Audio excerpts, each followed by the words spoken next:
muito interessante.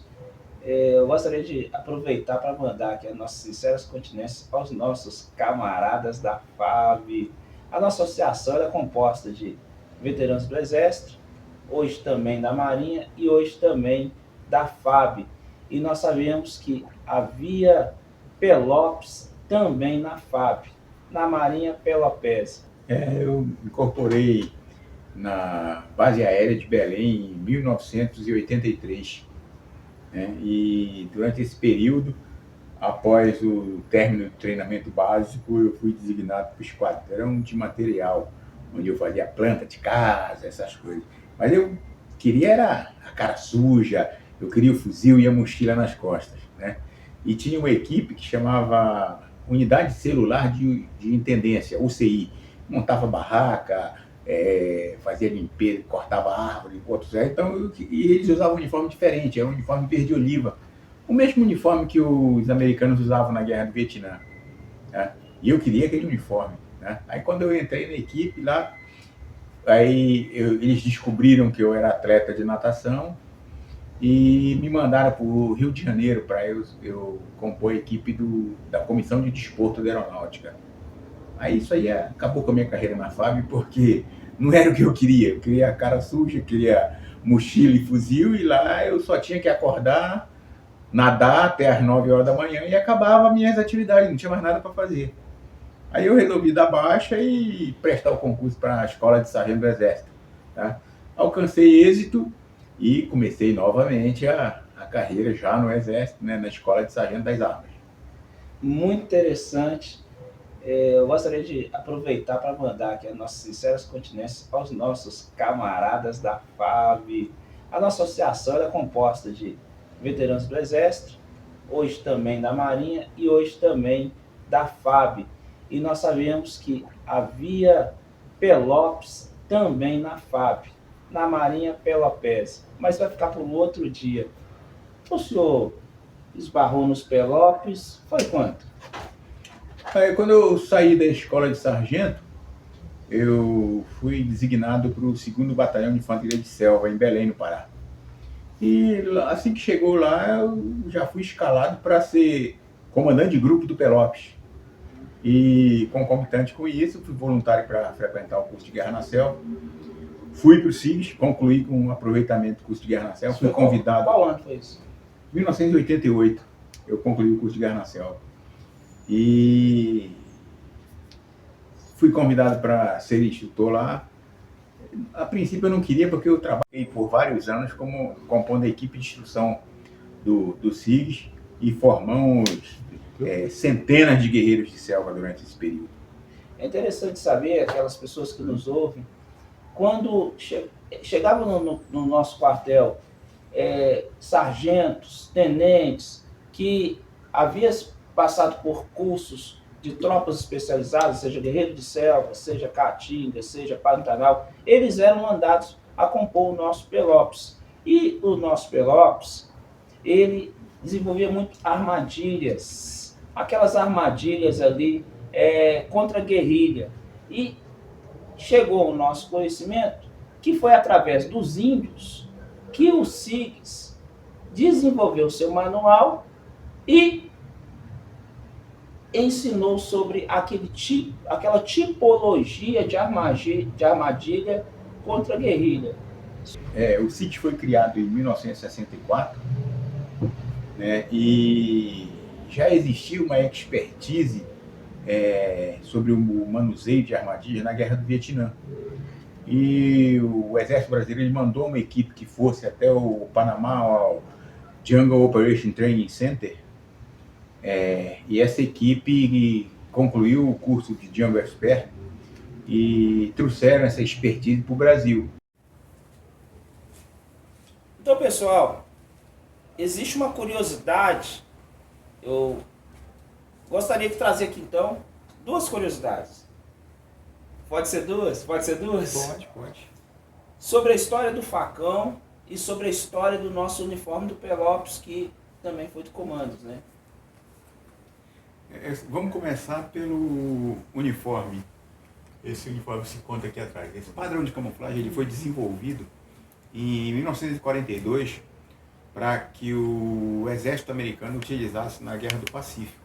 Tá? Por isso ele é chamado de P-42. Uma curiosidade é que ele foi desenhado por um jardineiro. Tá? O exército ele abriu como se fosse um concurso para se desenvolver uma camuflagem, tá? Porque os alemães utilizavam na Europa padrões de camuflagem, e esse jardineiro ele foi feliz em desenvolver essa padronagem.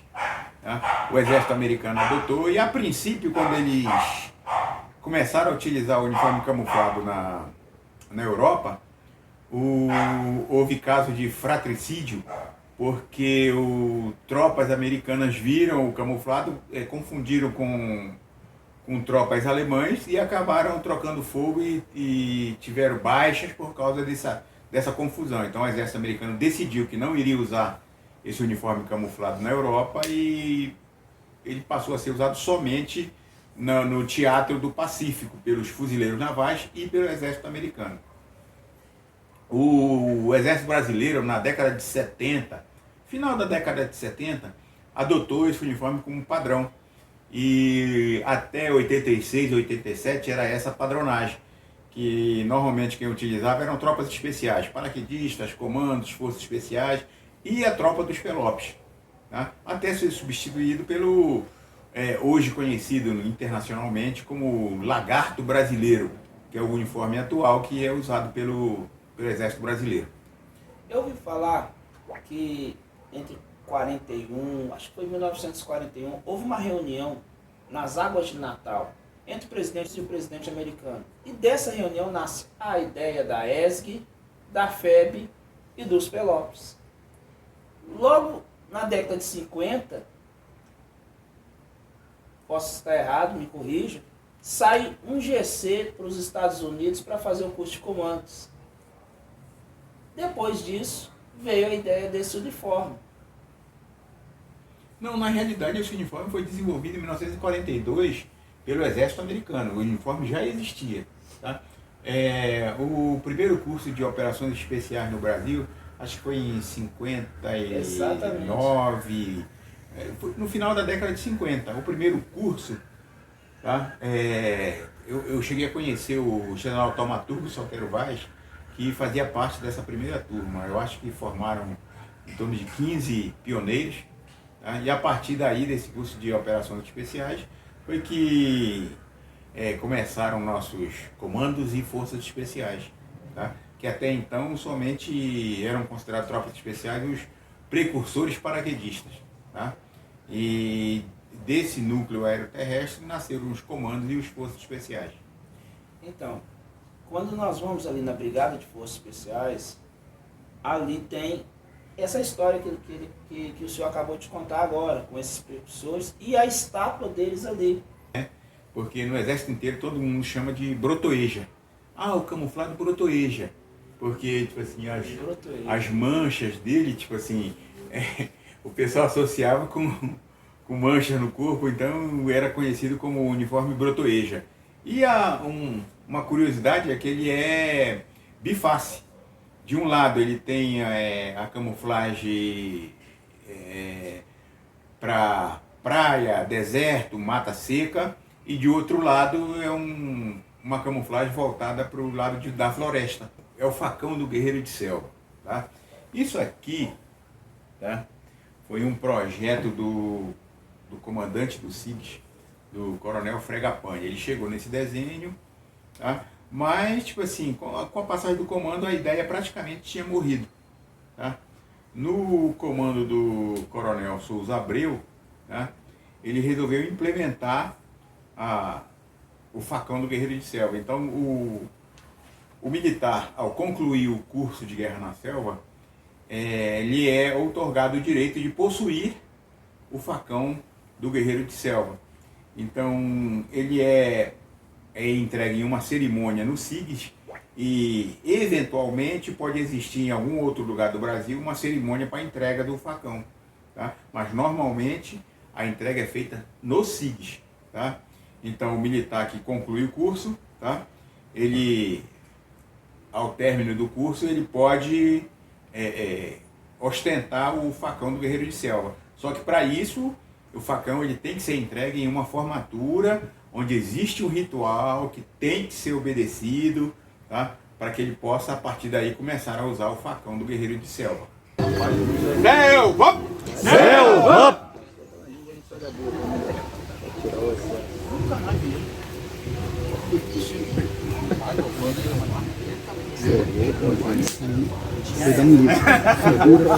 Figura.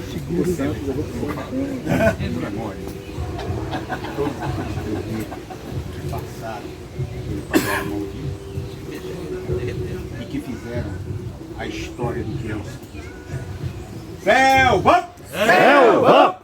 O facão do Guerreiro de Selva era um projeto do Guerreiro de Selva 017, Gélio Fregapane. Eu estou esperando o senhor aqui para nós termos uma entrevista como essa, hein? Nós tivemos ali na fábrica, onde que eles dobram os paraquedas, e aí debaixo da cadeira do piloto vai uma faca Fregapane. Agora ficamos sabendo que ele também contribuiu com o projeto do facão, o projeto do chapéu canoado. O senhor também sabia do chapéu canoado? Sim. O projeto do chapéu canoado, e tem até hoje, depois que ele foi para a reserva, continua contribuindo com outros projetos. É inquestionável o orgulho que o Guerreiro de Selva traz na sua onça e no seu facão. Da mesma forma, são os Pelopes, que foram formados pelos adjuntos de tropas especializadas, e ele ostenta a sua manicaca, ele ostenta os seus brevês. No 7 de setembro ou nas operações, eles estão sempre trazendo os seus brevês, porque ali carrega um manto de muita história. É isso mesmo, meu adjunto Pelopes? Como integrante de Pelopes, tipo assim, em Uberlândia eu fiquei 15 anos como adjunto de Pelopes, e no segundo bis eu fiquei 3 anos. Tá? Então, tipo assim, e existe uma diferença no nível do pelotão, porque depende muito de equipamento, de material, mas o treinamento, tipo assim, praticamente é o mesmo ao longo do tempo, né? Especializando o pessoal em patrulha, explosivo, técnicas de altura, verticais, com uso de corda, mosquetões, tá? Então, emprego de aeronaves com rapel, relocasting, maguire, e tipo assim, balizamento de zona de pouso, zona de lançamento para ressuprimento, tá? Então, tipo assim, como já diz, são operações especiais, e esses homens são treinados para isso, para fazer acontecer em qualquer tipo de ambiente, em qualquer tempo. Então, tipo assim, você que está achando que o seu tempo passou, tá? Não passou não, tá? Procure essa associação, tá? Mostre que você ainda pode dar muito, tá? Você pode se sentir útil, tá? Você pode ser útil à sociedade, tá? Você pode ser útil ao seu país e útil ao seu irmão que está necessitado. Aos veteranos de todo o Brasil, as nossas sinceras continências, e aquele cidadão civil que está assistindo aqui os nossos podcasts, quando chegar um veterano, respeite o veterano. Ele é um arquivo vivo da história de nosso Brasil. Nas superpotências, o veterano é tratado com honra. Aqui no Brasil, as pessoas precisam descobrir o valor que tem um veterano. Muito obrigado. A minha sinceras continências. Selva. Pelopes.